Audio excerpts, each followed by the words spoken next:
Hello.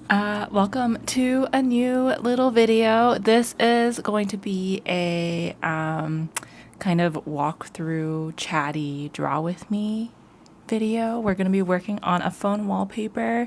I make phone wallpapers every month for my Patreon, and I do two phone wallpapers. This is one of them. I'm only going to show you how I did one of them, but the process is pretty much the same.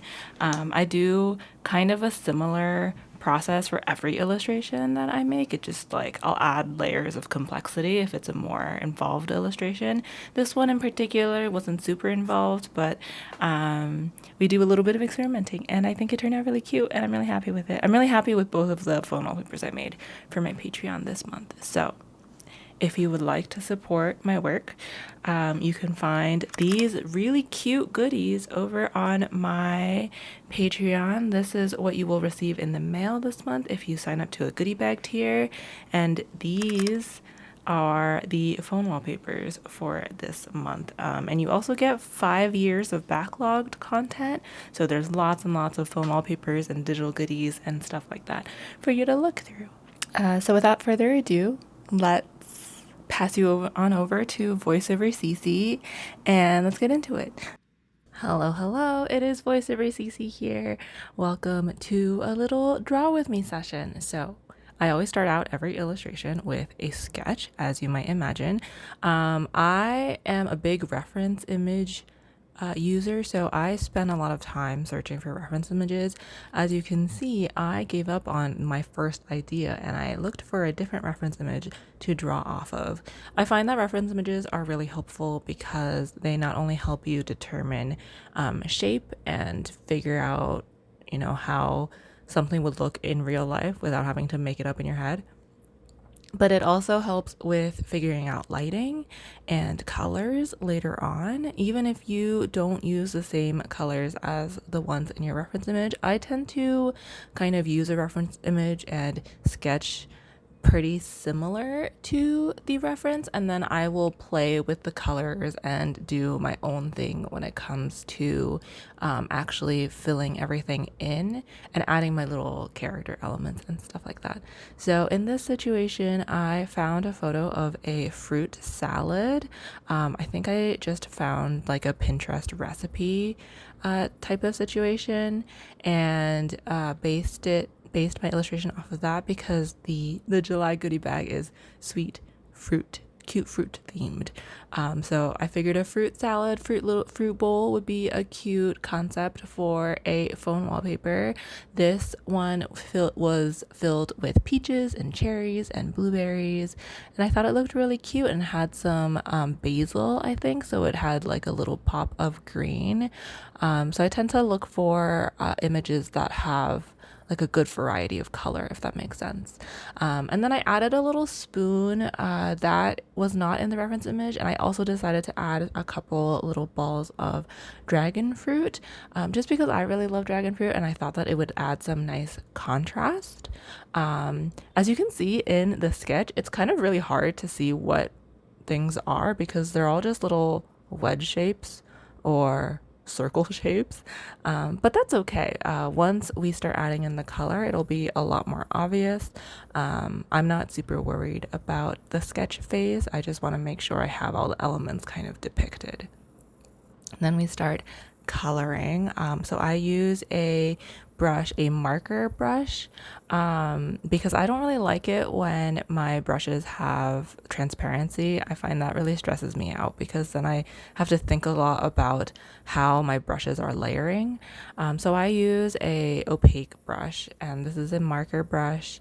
And I add a color jitter function to all of my brushes so that the colors slightly shift as I color for like each stroke, because that way it feels a little bit more realistic to real life drawing, because of like the textures and stuff. Otherwise it's like a fully flat color, and I feel like that doesn't look as dynamic. I do a very basic first pass of the colors with just flat colors, and then I will worry about shading and things like that later on with the multiply and overlay layers. That's how I do all of my shading. So here we're just coloring in all of the little peach wedges, and I don't actually know what the orange parts were. I think they were maybe apricot, but it doesn't really matter. Like, it doesn't have to be exact to what the reference image is. It's just for, just for vibes. The colors, obviously, like the cherries have to be a cherry color and the peaches have to be peach colored, but it doesn't really matter what colors they are. I feel like you can change up the colors and have fun with it, and it'll still come out the same way. Like, it'll still come out cute. Another thing that I really like to add to all of my illustrations is a general paper texture overlay layer. I use the Max Pack paper set that I think only costs like 10 or 15 bucks. I always use the same one. I use the handmade paper overlay. I find that that gives the most amount of texture without taking away from the illustration. But there are a couple other paper textures, and there are people who scan in their own paper textures. I am lazy, and I found that I really like this one paper texture, so I've just always used that one. But I think that it helps make an illustration, especially a digital illustration. I think it helps make it look, again, a little bit more lifelike and realistic to what you might see on actual paper if you're drawing this on paper. Now I'm coloring in the basil leaves that are completely the wrong color, as you can see. I did end up using, because I separate everything out into layers, I was able to just adjust all of the greens a little bit later on, just using the color shifting thing. What is it called? Like the brightness and hue and saturation. But yeah, I did end up changing out the basil color because that's a little bit too lime green for basil. But yeah, overall, I like these colors are also not exactly the ones that are in the reference image. Like I said, you just have to kind of get the right vibe. It doesn't have to be exact to the image. Popa, what are you doing? Yeah, I had a lot of fun working on this illustration. I spent a lot of time looking at reference images. At first I was looking at like aesthetic fruit photography, and then the problem with Pinterest is there's so many fake images now, which makes it really annoying to find good reference images. So for this I ended up looking at recipes. I looked at a lot of fruit related recipe images, and that ended up working out pretty all right. I'm pretty sure this is a real image of a fruit bowl. It wasn't perfect enough, like it didn't have the weird artifacts and whatever for it to be a fake image. And it also helps me figure out the lighting. It's like a really nicely lit photo of a bowl of fruit, a fruit salad. So I was able to use that to help me with lighting. So I do typically three passes of a multiply layer for my shading. So I use the first pass to kind of block in where all of the dark parts are. And then I'll use the second and third to figure out where the shapes are, to like really define each shape and show where depth is. Basically, I think this is really just practice. Again, I don't go for a super realistic style. So as long as you can tell that like the peach pieces are separate pieces, and like the cherries have some roundness to them, and the blueberries, have their little cute little star divots. It like doesn't have to look like, it obviously doesn't have to look exact. It doesn't have to be super realistically round or anything. As long as you like get the gist. I think that that's kind of how my style is. So I had a lot of, I find that the lighting layers are always the most fun. Like, I really don't have to think that much when it comes to lighting anymore. I just kind of figure out where the light source is and color in where I think the deeper parts are, so that the shapes look like what they're supposed to be. And then after that, I will do 2 layers of overlay. These are all layer effects that you can do in like most drawing softwares. Procreate has it, Photoshop has it. I use Clip Studio Paint, so CSV has it. But yeah, so I am going through and figuring out all of the different shapes, and I also like to add on a couple extra shapes to just show, like, kind of create the effect of more pieces in the background, if that makes sense. Yeah, a lot of this is just based on vibes. I don't know if this is like a really helpful demonstration of how to draw. This is just the way that I draw, which is, using reference and vibes and just kind of doing whatever I want. Isn't that the fun thing about drawing, is you can just draw what you want to draw? But yeah, anyway, I do my passes of multiply and overlay to do the lighting, and then a little bit later on I will pick out some colors for my line work. I started doing line work I think about 2 years ago, when I was working on my calendar.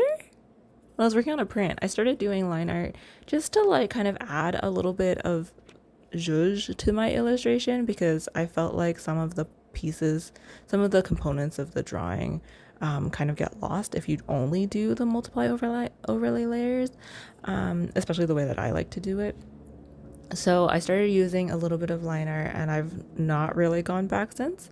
I like using fun colors for line art, so I don't just draw like brown or black lines. I go for something that feels like it would fit the vibe of the illustration, and to add a little pop of color. Sometimes it also helps with creating a little bit of extra highlight, stuff like that. Yeah, I really like doing my little line art parts now. It's very fun. And then after I do the line art, I do little sparkles, because everything is better with a little sparkle.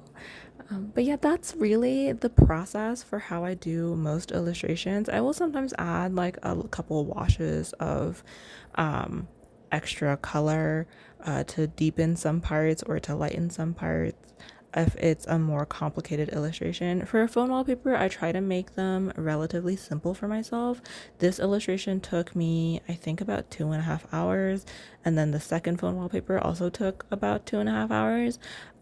So not super long for an illustration, which is kind of ideal for me because the phone wallpapers only cost $2. It's $1 per phone wallpaper over on my Patreon.